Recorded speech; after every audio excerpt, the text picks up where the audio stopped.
Good afternoon, dental internet world. My name is Dr. Vishal Sharma, and I'm here once again alongside my friend and colleague, Dr. Mike Parchewski.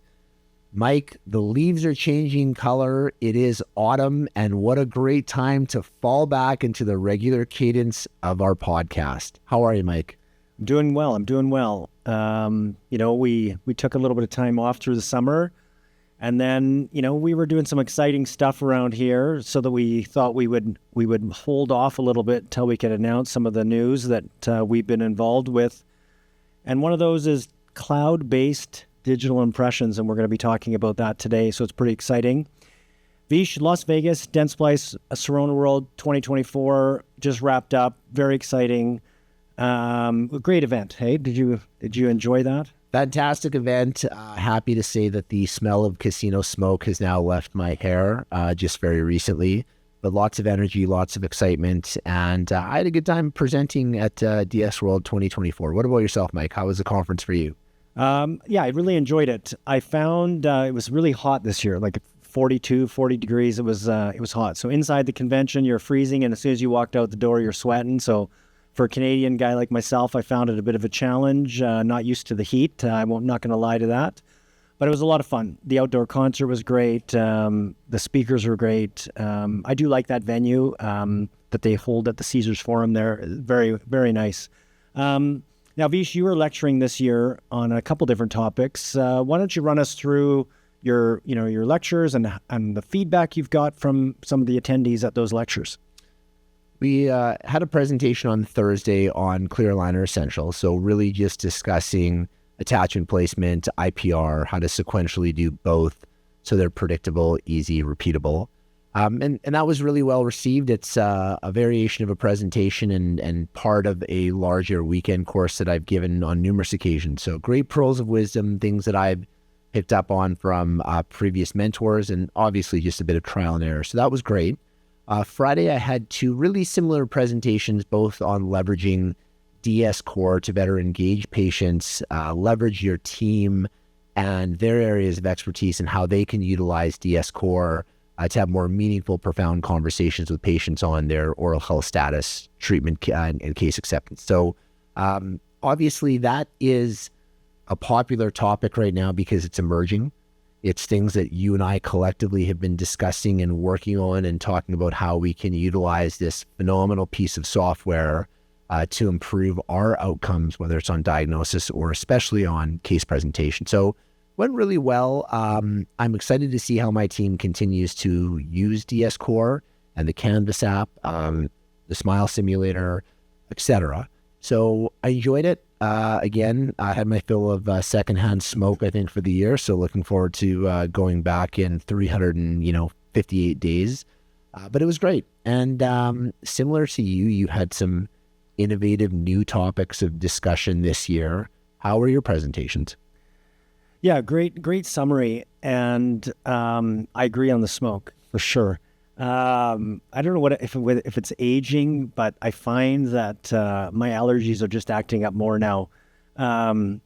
So DS World, for me, same thing. It was 3 lectures as well. The difference was on my first day, on the Thursday, I was doing 2 hands-on workshops on DSCore and using it for the Canvas function and how you can use it for implant presentation and case acceptance, sending to a specialist, all of those features that DSCore works very well at.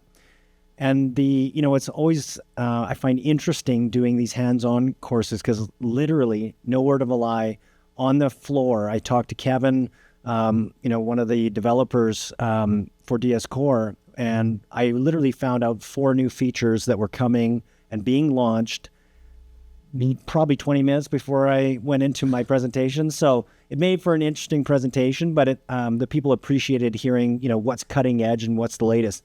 And that's one of the powers of DSCore. When we talk about our topic today on cloud-based scanning, one of the biggest things is that, first of all, you need the cloud-based software so you can do that. And in this case, it's DSCore.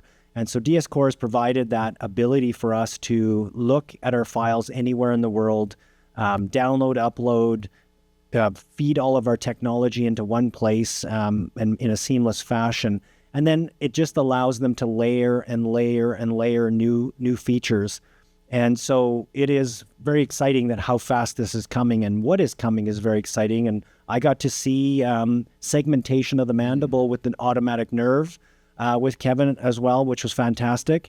So I really feel that first, that hub is the DSCore. That's our cloud-based solution that's allowing us to do these new features.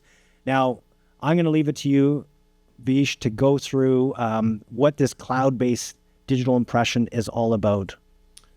Yeah, it's really, I think, Mike, in its preliminary phases, and it will evolve and become much more nuanced and sophisticated. But where I really see the benefit and the power is the fact that we are removing our local limitations on our server or our software or our RAM capabilities, and we're taking it into the Google Cloud. And so whether it's design support, whether it's real-time core create when you're sourcing out a digital lab technician from the eastern border of the US or potentially into Asia to support you on that, there's that power. There, of course, is the diagnostic capabilities of programs as they continue to evolve, and the computing power of those programs now is not housed in your Dell computer, but it's in a much more robust, profound system that doesn't have limitations, where you don't have to upgrade that system, et cetera. And so, as you know, with my corporate role with a large Canadian DSO, we've had a lot of meetings lately on radiology AI interpreting software. So predominantly Overjet and NVIDIA are the ones that I've been testing within our office. And it's actually been quite pleasantly surprising how effective that software works. But this is the tip of the AI iceberg. We can now get into AI diagnostics on occlusal disease from a Primescan full mouth digital scan. We can have predictive descriptions on how fast that recession will progress based on the pressure that we're seeing on those teeth. If you want to get into single visit dentistry, which has a myriad of benefits for patients and the practices and obviously dentists as well, now you have AI design supported CEREC restorations. So there's so many great opportunities, and really the future just becomes really bright. And now you're not limited by your localized infrastructure, software, et cetera. So to me, that really is the power of DSCore. Previously, 6 months ago when you and I both had it, we would have just said it's a cloud-based storage system where we can save our digital files and our CBCTs, but that's no longer the case. So that's what I'm really excited about, especially that AI capability. And that's how I view cloud-based scanning and the DSCore. From a surgical component, where do you see the benefits? I was watching the nerve segmentation. I should have recorded your response to that, because it's impressive. It's not actually just outlining the nerve. It's actually mapping even the anterior loop and all of the little deviations in the IAN canal. But what are you excited about when it comes to DSCore and that cloud-based software? So I echo your thoughts on it being a hub, right? It's really a hub for what's coming, and really what's coming huge is AI software. And basically what that allows the clinician to do is it allows all of these layers of technology to work together easier and faster. I've been using, I don't know if you were red cam or blue cam, but I've been using CEREC technology for 20 some years. And, so it's very intuitive into my workflow. But for a lot of newer dentists getting in, it's so much easier to get in now with the AI plan soft proposals where it does, most of the work for you. But that's going to go another layer, so that the complexities of planning implants, the complexities of planning surgical guides, the complexities and all the steps that we've had to do in the past are going to become much quicker. So it allows more general dentists to be able to get into the technology and do more procedures in their offices in a much easier way than ever before. And I'm going to open the can of worms here to talk about the PS2. So Primescan 2, we've both been demoing it for a few months, and that's, I think, the next layer now, right? It's the next thing. It's the first technology that's been technically designed to sit on DSCore, right? It basically functions through DSCore. Any computer, any screen, any tablet, your phone. They showed at the program there, Dan Butterman at the top of a mountain scanning to his phone. That's the power, right? I'm not going to say you're going to be on a cruise ship and then just decide you're going to do an aligner case on somebody at dinner. But it's the fact that you could do that, which is shows the amazing power of it. Maybe more likely to get a denture case done on that cruise, but depends on the age demographic. It depends which cruises you're on, man. There's the DJ party cruises. Those are the ones in my... I think the common theme here is I'm not on any cruises yet. Okay. Well, there we go. Now, why don't you give us an idea of your workflow and your usage of PS2 and over the last few months, because it's only been out a couple weeks. Just given maybe an overview of your success with it, and maybe even first of all, just talk about what it looks like, how it feels, and how easy it is to use. It's a highly portable wireless camera that has a number of batteries. They work effectively for scanning a handful of patients, and then of course the batteries are quite easy to replace. The key component from my perspective, Mike, is the portability of the scanner. Really it is similar in size to the Primescan wand, a little bit bigger obviously because there's a battery component to it, and of course the Wi-Fi capabilities. But you're scanning quickly. It's a fast, efficient scanner, so you're not utilizing this tool for prolonged periods of time. The upload speed into DSCore is impressive. When I see the model rendering on the screen in front, it's hard to believe that that's going to a server located in a different part of the country and then coming back in that amount of time. So I'll tell you, the scanning is, if not faster, which I believe it is, just as fast as the Primescan AC unit that we've used for a number of years, since 2019. So the portability of it, the ease of use, the fact that when you log into DSCore and I enter, type in Mike Parchuski, it's already pulled all of your pertinent data from our practice management software. So your name is entered.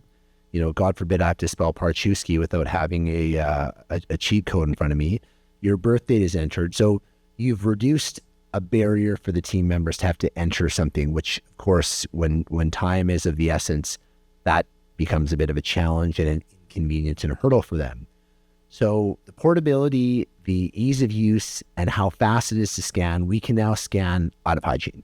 So whether it's a wellness scan or a status scan, which we'll be discussing in a subsequent podcast, or, a patient's been waiting to get clear aligner therapy, now we're ready to start, and we don't have a current scan, or they need a night guard, or whatever it might be, that has been the big change for us. 12-op practice, we don't have to wheel around any scanning carts anymore. It's just quick and simplistic.